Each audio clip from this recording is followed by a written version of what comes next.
Hey, I'm Steven. And I'm Brandon. And we're independent hairdressers. We started this podcast because there's a movement in our industry. Hairdressers are embracing independence more than ever. These are the stories of those hairdressers. We hope you find them inspirational and educational and show you that independence does not mean isolation. You're a part of this revolution, and we're here to support that.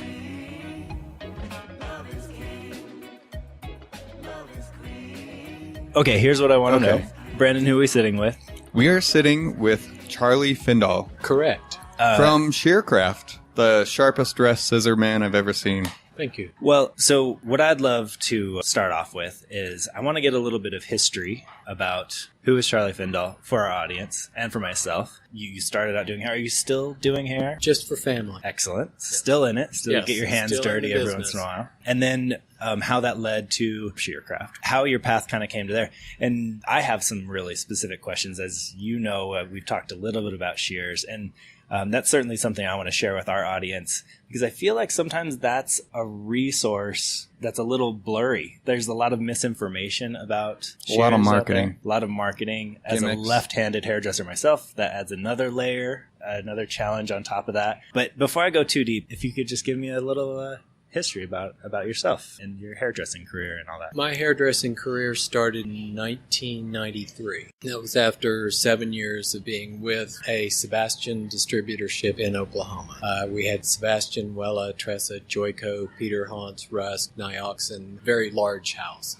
Saw the handwriting on the wall as to kind of what the future of the industry was doing. We sold the distributorship. I went back to school, which had been what I wanted to do my whole life. Went to school, became a barber, and cut hair for 17 years. During that time, educated for several different manufacturers, and as luck would have it or not have it, I developed allergies to the products I was using and had to get out from behind the chair. Can I interrupt you really fast? Yes. Because I want to know a little bit about this allergy. It's something that I know a little bit about, that's not an uncommon thing for hairdressers to, over time in our career, develop a sensitivity or an allergy to the products we're using. But can you give me a little more information on that as far as your own experience and what was that? What happened? My allergy was an allergy to formaldehyde.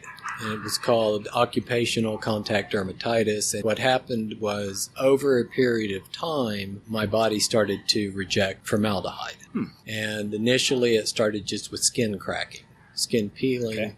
But then it got to the point literally where my fingernails fell off. And if I inhaled any products with formaldehyde, and formaldehyde is a hidden ingredient in most products. And a lot of times it is the byproduct of two chemicals combining. And the problem was that I liked the products that I was using and kept switching to other product lines, but didn't like the results I was getting. And so I would go back. And I just dealt with it. So I wore gloves. And the funny thing is my clients stayed with me. Yeah. You know, here's a hairdresser with no fingernails that's bleeding all the time, and yet my clients stayed with me. Yeah. Shearcraft came in, and when I was cutting hair, I had about 18 pairs of shears. And That sounds like me. yeah, as soon as a shear would start to show any signs of degradation at all, I would put it in a drawer. And when any shear sharpener came in, I would always give every shear sharpener one shot.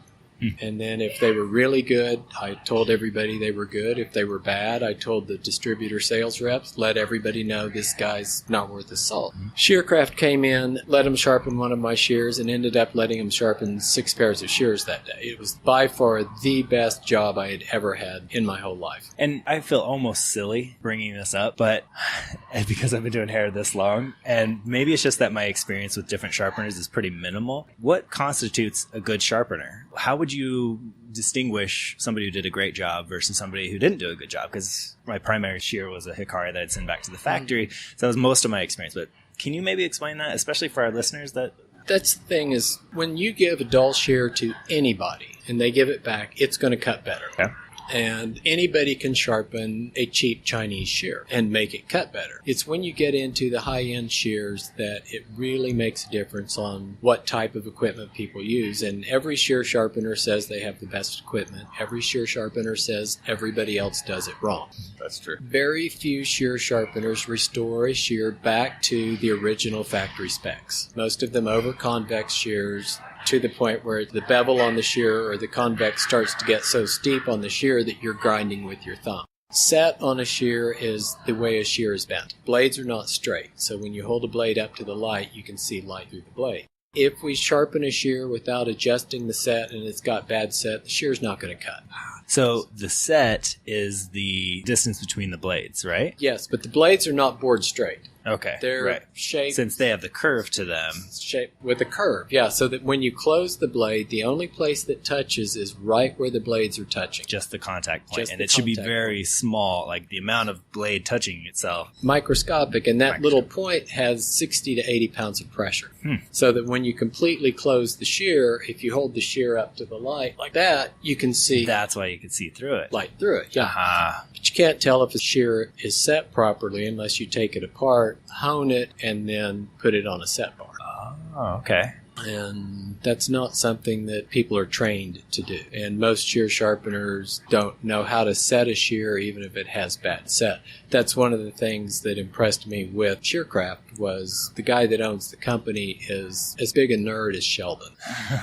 And he's always scoping everything, he's measuring everything, he's tweaking everything. Anytime anybody comes out with a new shear, he's checking to see what the original factory specs are so that when we work on a shear, we can restore it to original factory specs. Our policy is if it doesn't cut like new, we don't charge. So, and if you think we ruined your shear, we replace it. Wow. So That's huge. Yeah, absolutely. Especially when you're talking $800, $900 shears. yeah, Absolutely. $800 and $900 real shears. Yeah. What constitutes a real shear? Is it Japan? Just No, there's nothing Okay. wrong with a Chinese shear. okay. There's absolutely nothing wrong with a Chinese shear. There's nothing wrong with a Japanese shear or a Korean shear. When I start getting my knickers in a knot is when somebody sells a Chinese shear as a Japanese shear. And one of the dead giveaways is if somebody comes into your shop selling Japanese steel, or if you're on a website and it says Japanese steel, that's a dead giveaway. That shear is not made in Japan. But people are not aware of that, and they think, well, Japanese steel, it must be made in Japan.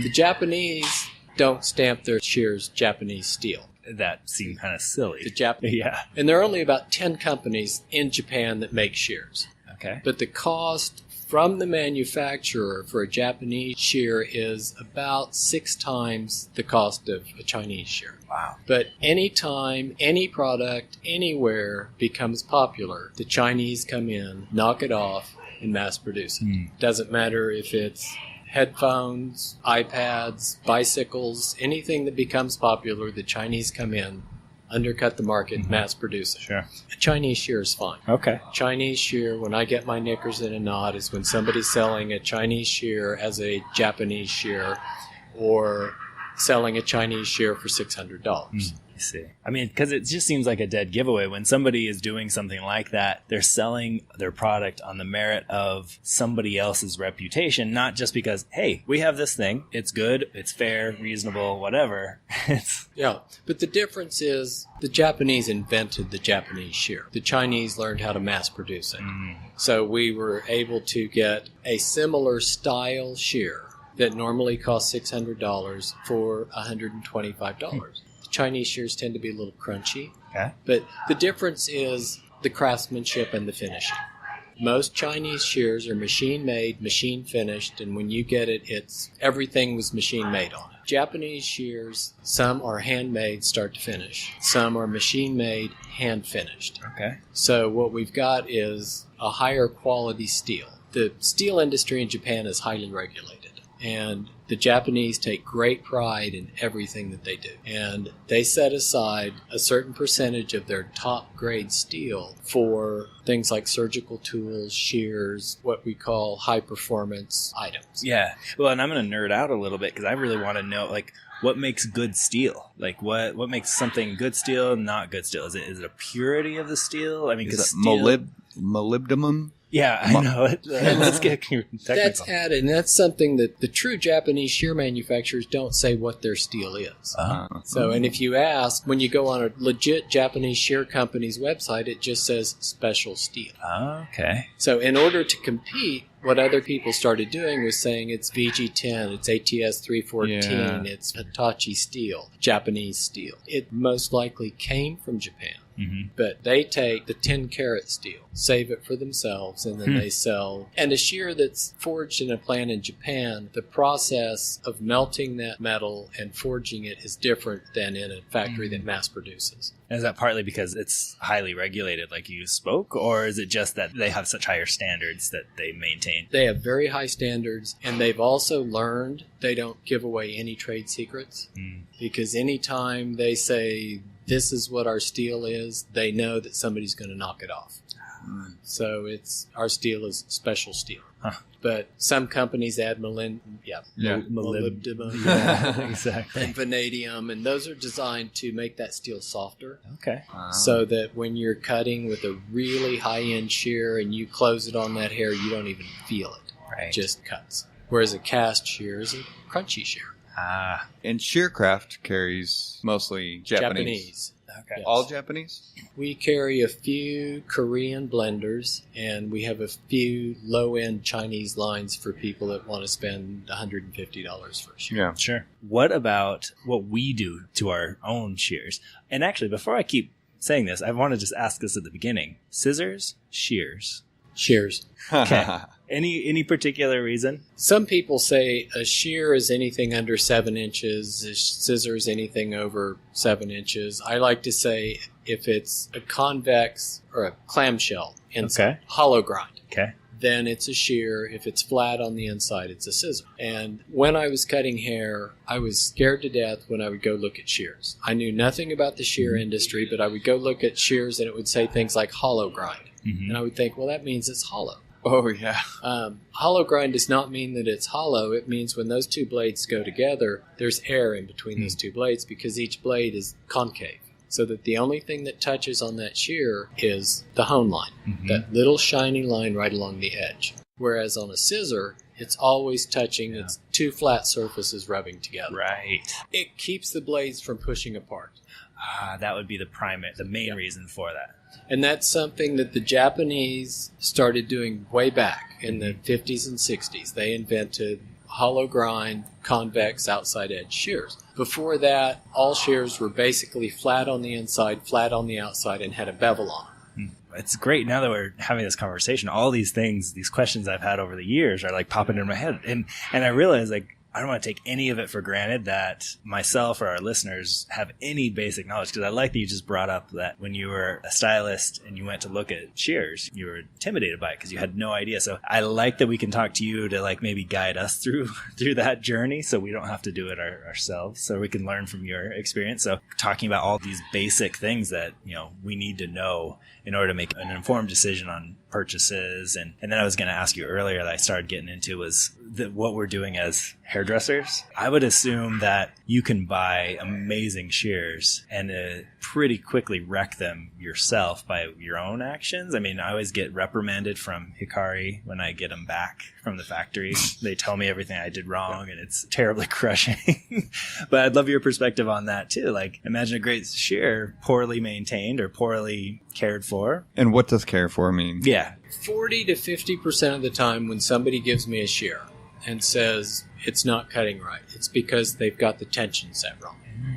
And to properly set the tension on a shear, it needs to be done at least once a day. And you check the tension on a shear by holding the shear by the long handle, lifting it up and dropping it. And where you want it to fall is somewhere between 1/8 of an inch and 1/2 of an inch from the other handle when you're holding the shear straight up. If it hits, it's too loose. If it goes out 1.5 inches or 2 inches, it's too tight. And what happens when it's too tight is those blades push together too hard and it curves the hone line on the inside. When it's too loose, the blades wobble, you grind with your thumb, and then you wear out the hone line. Okay. The hone line is maybe 1/32 of an inch. Okay. But that's the only part of the shear that touches. And it has to be completely flat to properly work. And a lot of times people will have shears that are really sharp, but they've quit slide cutting. And the reason is when they're trying to slide cut, those two hone lines aren't touching. There's a microscopic difference in there, and so the shear drags. Okay. Tension and properly oiling the shears. And oiling the shears is not to keep the shears from rusting. Oiling the shears is to get the hair that's in between the blades on the pivot area out of the shear. So, I mean, if you had the time and desire and you just fully disconnected or dismantled the shear and cleaned it, is there anything wrong with that? Or is doing the oil just the fast version of that? Oiling is all you should do. The reason is if you take it apart, some of the shears have a little bitty washer in there. Seen that. Some of the shears have a little plate with a knuckle on it, a tension plate. If you lose it, then your shear's gone. Right. And every time we take a shear apart, that washer changes shape. Oh, okay. And so then you have to set that washer back in there. I thought I was being really fastidious. You know, I did this for a period of time where I was taking them apart all the time and really cleaning them well because I was like, I was committed. I was like, I'd gotten so many bad report cards from Hikari that I was like, okay, I'll just fully take them apart like all the time. So maybe that was not the best thing. It's like they give you a chamois and say always use the chamois. I always just used a towel. Just wipe the shear off and oil the shear. Okay. I was scared to death as a hairdresser. Every time I went to a show to buy new shears, I didn't trust the people. And everybody had a sales pitch. And what I've learned since coming to Shearcraft is you never trust a salesman. And I am a salesman. Always do your homework. Buyer beware. Check the websites. And when you go to websites, you don't look for testimonials on that person's website because... Yeah, it's on the website to begin with. They wouldn't put the bad ones on there. Yeah. I can come into your salon and I can sell you a shear and I can say it's Japanese steel, it's made in Japan. But if it's not stamped with a country of origin, or if the website does not have a country of origin, then you don't know what you're getting. And one of the big things is like I was at IBS. There was a guy from Pakistan selling shears. Yeah, these are Japanese steel, Japanese steel, Japanese steel. Finest steel you can buy. But if you pick up a Pakistani shear, you can tell. It's like aluminum. People were buying the shears. Yeah. And that's what I kept running up against was I was always scared to death, so I always used Joico Chinese $129 shears. Because you knew what you were getting at least, right? I guess you were expecting a $129 shear. I don't know if it was I was expecting a $129 shear or if I didn't want to pay $600 and get a shear that cut like a $129 right. shear. Yeah. When I got my first cash-out shear and I paid about $600 for it, I was like, there is a difference. Oh, yeah. There is a huge difference in a Chinese cast shear and a Japanese forged steel shear. But even after that, then it was like, okay, I'm going to only buy cash-out. But Hikari, Kashao, Nick, Tara, Janitsu, Utsumi, which makes BW Boyd, Omega, and Alukoba, and a couple other shears. They're legitimate shear companies. The time it takes and the craftsmanship that they put into those shears is a lot different than a mass-produced Chinese shear that's coming off of a production line in China. Yeah. Sharpened by a machine, screwed together by a machine, and shipped out the door. Interesting. So I'm curious, is there a point at which a shear has outlived its usefulness? I mean, do these things expire? You can sharpen a shear up to about 40 times. No way. But if you chip the shear, then we're going to knock 4 or 5 sharpenings off. Oh, right, because you got to go deep. You got to take more off to balance it out then. But what most of the time happens is the shears are over-convexed. So the angle that was originally 45 degrees ends up being 60 or 65 degrees because most people just take blade off the front of the blade. In that instance, a shear is good for 10 or 12 sharpenings. Wow. And then they say, well, it's time to get new shears. I can't make it cut. Well, the shear can still cut. It's just we have to take all of the outside of the blade off and get that back to original factory specs. But as long as we can get a hone line on a shear, we can make the shear cut.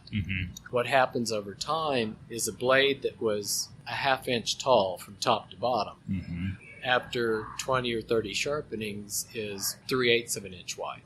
And then when you go to cut a lot of hair, the strength of the blade is gone. So then the shears start to push apart. There are so many different shapes and sizes, and I feel like that's become even more common to see just this huge variety of the shapes of the blades themselves. Some of them now, like some of them are really thick, really tall, and then some are a little bit more narrow. It seemed like they were so much more straightforward in the past. Like, is that new marketing and new just fancy, or is it actual? Part of it's a power thing. Okay. A thicker shear is going to give you more power, and it's going to cut thicker sections of hair because there's more blade there. But as far as length of life. You know, it's like I'm going to buy a great big thick blade because I think it's going to last long. Nick makes a very thin shear. I feel like I've seen that, yeah. Yeah, it's a classic barber shear. It's still going to last 25 years. Wow. It's the technique used when it is sent back to the manufacturer to sharpen. Okay. But like Hikari is second angle. It's one of the few shears that does not have a bevel. So when you look at a Hikari shear, it just kind of fades into nothingness. Yeah.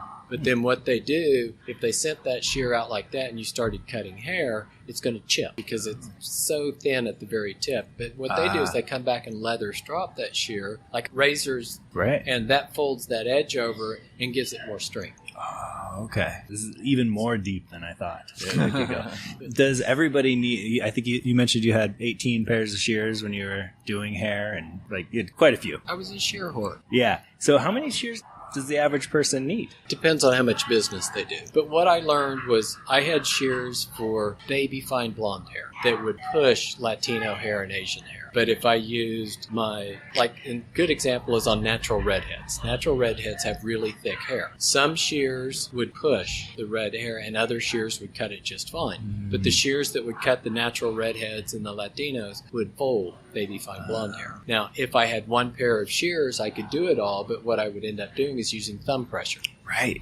And by grinding with my thumb, I would dull the shear faster. You're dulling the shear and you're grinding away your hand. Yeah. Like, it's so uncomfortable when you have to do that. So maybe at a minimum, people should probably have 2 pairs of shears. 2, yeah. Because you just need to accommodate for different hair textures. That'd be the main reason to have different types of shears. More so than anything else. Okay. But shears are just like fashion. Okay. So we go from hip huggers to high-waisted, from bell-bottoms to skinny pants, from baggy shirts to loose shirts. Back in the 80s, everybody cut with 4.5-inch shears. It was all precision. During the 90s, everybody used 5-tooth chunkers and 7-tooth chunkers and texturizing shears. Then in the 2000s, TG came out. Long hair started to come in and everybody started to do 7-inch shears.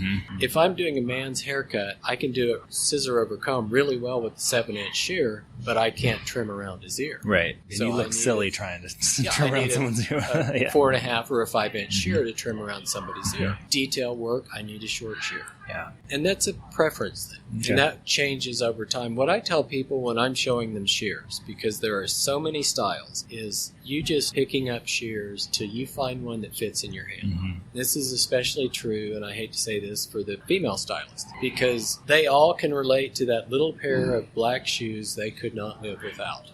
That once they got, they put on, took home, and they'd never wear because it doesn't fit. But they won't throw them away. Shears are the same way. If you find a $150 shear that fits your hand perfectly, that's the shear for you. $600 shear or a $300 shear that's not comfortable in your hand, you're not going to use. It's so good to know. That's great. It's just you pick up shears. If I don't have a shear that you like, somebody else will. So it's good to test them before. Yeah. And does Shearcraft, can you take one for a test run? Have a loaner for a week or something like that? Because, just having Shearcraft come in and like holding it in your hands going like this, it's kind of hard to tell. I want to do some haircuts with it. Do you guys offer something like that? I'll let people do a haircut. Okay. But you're not going to leave the salon and take off. And if I had a $700 shear and left it with you for 2 weeks to cut with and you didn't buy it, then I've got a used shear. Yeah. Good find. And generally you'll find that the legitimate shear people will not leave a shear very long because we have no markup in the shears. There's very little markup in a Japanese shear versus Chinese shears have huge markups. So if I had a Chinese shear that I was selling as Japanese steel, chances are I'm making anywhere from 400 to literally 3,000% markup. So I can afford to leave it with you. Crazy. If it's used, I throw it away. Yeah, you just throw it away and be fine. A $900 Hikari cost me $800. I'm not going to leave it with you. Yeah. That's good. I mean, this is a good litmus to know kind of like that would tell you a lot about the person selling you their shears. Who are the real ones? Right. If you buy a shear, we give you 2 weeks to play with it. Oh, wow. If you call me up and you go, no, even if you get buyer's remorse, I think I spent too much. It's like no harm, no foul. Wow. And that's a full return or just an exchange it's for a something full different? Return. No. Awesome. That's pretty incredible. And basically everybody will do that. Because we can't afford to leave you a shear on the chance that it's going to be a used shear if you don't buy it. In 5 years, I don't think I've had a shear returned. Wow. But I'm selling legit shears. So, Yeah, true that. one other thing. The shear industry has become totally convoluted because of private labeling. And what private labeling is I can go to a manufacturer and I can get a shear made that says anything I want on it. What we consider legitimate shear is if a shear is made in China, it's stamped China. If a shear is made in Korea, it's stamped Korea. Then we call that a legitimate shear. It doesn't matter if it's a $50 shear or a $600 shear. What our beef with the industry is when somebody is selling an unmarked shear from China as a Japanese shear. Buyer beware. Always do your homework. Japanese steel is a dead giveaway, or Japanese style is a dead giveaway. That shear is not made in Japan. So every shear you sell will, like on the shear itself, it's actually stamped. It'll say made in Japan or It's stamped. actually an FTC regulation, Federal Trade Commission regulation, that any product imported into the United States has to have the country of origin marked on the product unless it's a perishable like a peach or a pear. Oh, okay. And then it has to have it marked on the box. Okay. But all shears are clearly marked, this one, made in Japan. Oh, yeah. Now, there are some shears that say Japan on them. If you look closely, you'll see on the very tip of the blade, it says China. Oh. Because you can stamp anything you want on a shear. Uh-huh. There's no regulation whatsoever. There are manufacturers out there that put handmade in Japan on the inside of the shear. You go to their website and it says made in China. So they are basically sticking within FTC guidelines, even though they're bending the rules to make a hairstylist think they're getting. When you're on Google, you're going to see shear names. If you Google Japanese shear, you're going to see a whole lot of names pop up.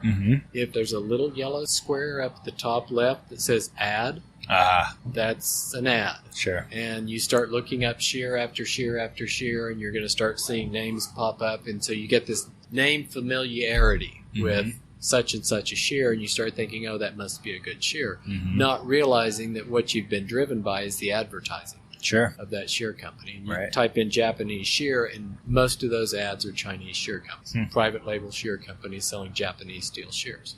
And so the private labeling is pretty much that there will be these centralized factories that then will put whatever brand name you want on them. Like I can go make Steve Shears. Yeah, you can go make Steve Shears.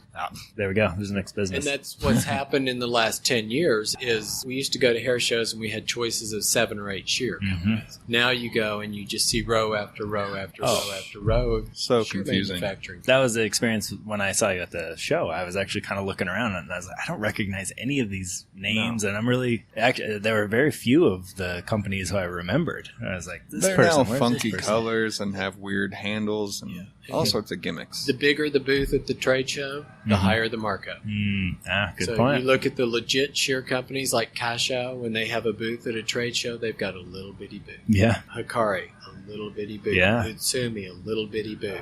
And the Chinese companies selling Japanese style shears will have a 24 by 24 booth. With LCD TVs and booming music. You were talking about knockoffs earlier. Has Hikari ever been knocked off? Oh, yeah. So really buyer beware. Really buyer Make beware. sure that you buy from a distributor. Oh, yeah. It's like buying online is always scary. Mhm. Every knockoff Hikari shear I have seen has either been by somebody who went to Japan to buy a shear and ended up buying a knockoff or buying something online. Yeah. I had a fake Kasho one time, and it was horrible. It was total garbage. I actually threw it in the garbage. I've seen fake Matsusakis that would not cut hair that people paid $500 for, and I could open it and close it and tell that it was aluminum. Oh my goodness. It's a scam business. I wanted to talk a little bit about thinning shears and the texturizing shears. That seemed to be a blurrier arena as I started looking there. Maybe it's just because there wasn't as much offerings. Or I don't know. Shears with teeth. Yeah, They're basically 3 types. There's the blender, there's a thinner, and there's a texturizer. Blenders can take out anywhere from 30 to 50% of the hair with each stroke. Blenders are designed for making a velvety smooth finish on a men's haircut. a woman that you've done a wedge on or a bob that you're just trying to soften up the bottom of it, that blends everything together. And that does two things. Number one, because all the hair grows at a different rate, that haircut will look fresher longer. Thinning shears are designed to take out 50 to 70% of the hair, and they take out every stroke a lot of hair. So you can't get a velvety finish with a thinning shear. Yeah. And then texturizing shears are basically that. Some of them are 5-tooth chunkers, some are 7-tooth chunkers, and they create texture. Yeah, big, obvious separations in length. Yeah. So can you sharpen a pair of thinning shears, Yes. texturizing shears? And is it the same process, really? I mean, Same process. Generally, it's one blade, that's what I was curious. Are you only sharpening the solid blade? the solid blade. Okay. Man, I feel like my shear knowledge has increased double easily through this whole thing. What do you think, Brennan? Have you learned a lot? Yes, sir. Everybody Yeah. buys a pair of shears, thinks their shears are the cat's meow. Some shears will hold an edge for a year. Some shears will hold an edge for 3 months. Japanese shears, the quality of a Japanese shear versus the quality of a Chinese shear. There's nothing wrong with the Chinese shear. They tend to be crunchy. They tend to not hold an edge as well. Or some of them, the metal is so hard, they never dull. So they're crunchy. When you cut, you go, it's like cutting construction paper, but they never dull. Yeah. But when we're dealing with, and I hate to use the word affluent, but for those of us who are charging $100 for a woman's haircut, they don't want to hear No way. when they're cutting hair. It's a speed thing. I've watched people chasing bangs, and taking 10 minutes to do bangs. When if they had a sharp shear, regardless of the quality, a sharp shear, they can do those bangs in a minute and a half. Wow. And time is money. And if That's I'm a really spending good point. an extra 5 minutes on every client and I'm doing 10 clients a day, that's an hour. That's an hour that I could have one more client in. You could have paid for your sharpening or a better pair of shears. Better pair of shears. So how often should people sharpen their shears? You touched on it for a second. If you're not dropping them, Okay. and if you're doing all wet cutting, about every 600 haircuts. Okay. And that also depends on how many pairs of shears you have. Yeah, and true. how sharp you like them. Right. I've got clients here in Las Vegas that I'm sharpening their shears literally about every 45 days. When I walk in, they don't need to be sharpened, but they just need to be freshened up. Yeah. If there's a nick, we'll sharpen them. But some people, they are so attuned to a fresh, sharp shear that as soon as it feels remotely different, they're setting it down. What about dry cutting shears? My opinion is you're going to sharpen them more than a wet cutting shear if you're doing a lot of dry cutting, because dry hair is a coarser texture than wet hair. Yeah. And they're incredibly useful with Asian, Latino, and thick hair. Yeah, because we were talking earlier, the primary difference is just has a larger sweet spot, like, right? Larger sweet spot. Yeah, because the arc of the blade there. There are 3 types of dry cut shears. There's the dry cut shear with the serrated edge, and those basically never dull. And the serrated edge holds the shear, and they just cut. You cannot slide cut with them. Right. Dry cut shears that have an arced blade, so it has what we used to call a leaf blade, so they have a larger sweet spot, so it holds the hair better. And then dry cut is a buzzword, Yeah. just like nano. Yeah. Sure. 5 years ago, everything said nano on it. Right. Now everybody's running around selling wet and dry cut shears. Well, if Right. it's wet and dry, that means it's a wet cut shear. They're selling you a dry cut Use it shear. both ways. Yeah. It's obvious, I think, why you would have been drawn to this. I don't know. Like, it's like, of course this guy loves shears. Like, of course I was drawn to this. I knew basically nothing about shears. Yeah. Was scared to death. I didn't know about shears until I went to work for Shearcraft. What got me working for Shearcraft was basically just after 17 years of letting people sharpen my shears, these guys came in and the quality of work was so far superior to anything that I'd ever seen that 6 weeks later I was down there talking. Yeah, you just wanted to surround yourself with people that were that passionate and educated and serious about it. And a little bit different. Most shear sharpeners are just dudes running around with a machine that they bought at a trade show. They're learning to sharpen off of videos on YouTube. Shearcraft is a company. We have sharpeners in Florida, Georgia, Texas, Oklahoma, Louisiana. I was sharpening in Oklahoma, and they moved me to the West Coast. Sort of it's the request of some of the manufacturers in California. It's like, we need somebody out here. Yeah. We're not an authorized factory sharpener, and I always tell everybody that up front because nobody's an authorized factory sharpener. We are the only shear sharpening company in the United States authorized to sell Hikari shears. That's sort of a testament to what this company has been able to do. The quality, it's the equipment that Shearcraft has manufactured that is allowing me to do what I do in the salon industry here. Like, I've had this pair of Hikaris for years. Sounds like I don't really need to go look at other brands. Maybe I could just find a new Hikari. Like, after talking to you about this, I'm like, stick with it. Bang for the buck, Hikari is the best shear you'll ever buy. And the reason it is not only the prestige, but it's the only shear that has resale value. That's true. Yeah. Kashaos, Hikaris, Janitsus, Mitsutanis, they are all legitimate Japanese shears. They all cut just about the same.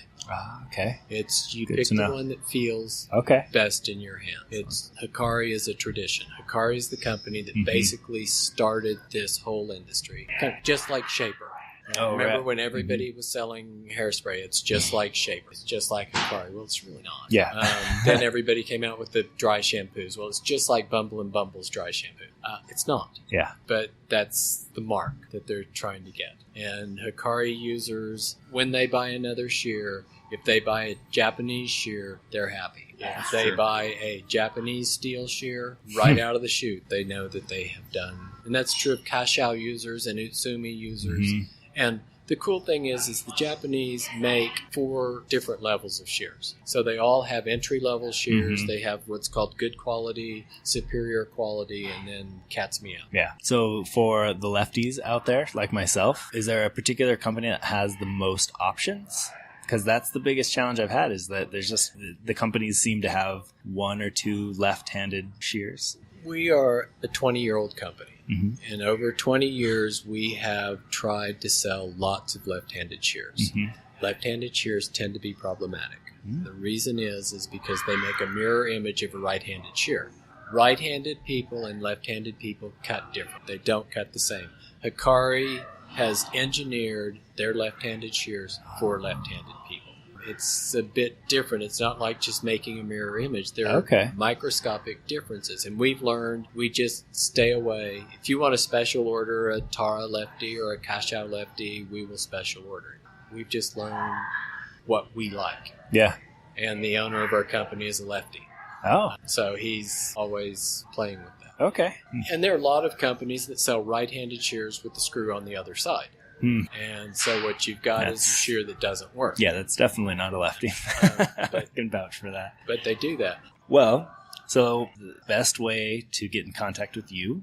Shearcraft.com is the website.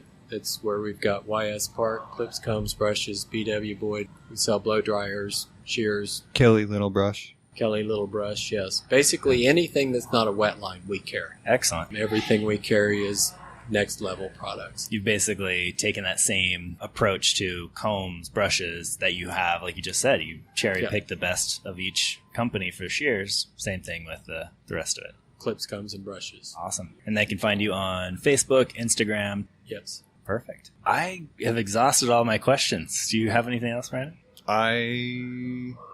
Ask this guy about Hair Story. Yeah, because you're familiar with Hair Story, right? Way back when I was with the Sebastian distributorship, somebody said, then the manufacturers in America were having great success in America, but in Northern Europe, they weren't able to sell their products. And the reason is like in Holland, when a shampoo lathered, it meant detergent. And anything that lathered in Northern Europe was like not for hair. And what was going on in Northern Europe was people were using basically conditioner to shampoo their hair. And then when I had long hair, I quit shampooing it and just started conditioning and trying to get my clients to do the same thing. When Hair Story came out, I was like, this is genius. Hair Story makes all the sense in the world across the board. And you stopped using shampoo, not because of the formaldehyde. No, I stopped using shampoo. Well, that was the whole deal, was the shampoo industry got so confusing. Yeah. We've got shampoo for dry hair, for oily hair, for color-treated hair, for permed hair. And it just quit making sense. And it really all did the same thing. I mean, really was there a tangible difference between the curly one for the... And they're promoting it, well, ours is better than theirs because ours doesn't have this in it. Yeah. But the reality is it does have that in it. It's just put in as two different ingredients, and when they combine, become that. Right. Yeah. 1 cleanser, no conditioners, 3 styling products. Yeah. I love this. I'm glad that this hair store thing was not a new idea, because people have been washing their skin and face with oil forever. You know, soap in some ways is somewhat of a modern invention. Less than 100 years old. Yeah. Exhausted itself. Yeah. It's dead. Shampoo is dead. Well, I think I already mentioned it, but Shearcraft.com. Shearcraft.com. You can also find Shearcraft on Facebook, Instagram. Our Instagram page is incredible. If you like colored hair, Yeah. it's colorful. Yes, for sure. Thank you so much for Thank you. sitting down with us and talking to us. It's very helpful information. And, that's exactly what we're trying to do, is basically create a resource. So you've done the work, Shearcraft's done the work, and then we're just trying to make that accessible to more people. So Yeah, and there's so much misinformation. There's Yeah. so much scary marketing, and it's just scammy stuff out there, and we just want to make sure our peoples are looking out for. Thank you for joining us again. Thank you, listeners. We'd like to thank Charlie and Shearcraft for this very informative episode. And to all our listeners out there, head over to shearcraft.com and get 10% off your entire order with the promo code PODCAST. In all capital letters, that's PODCAST. Thank you. Thanks.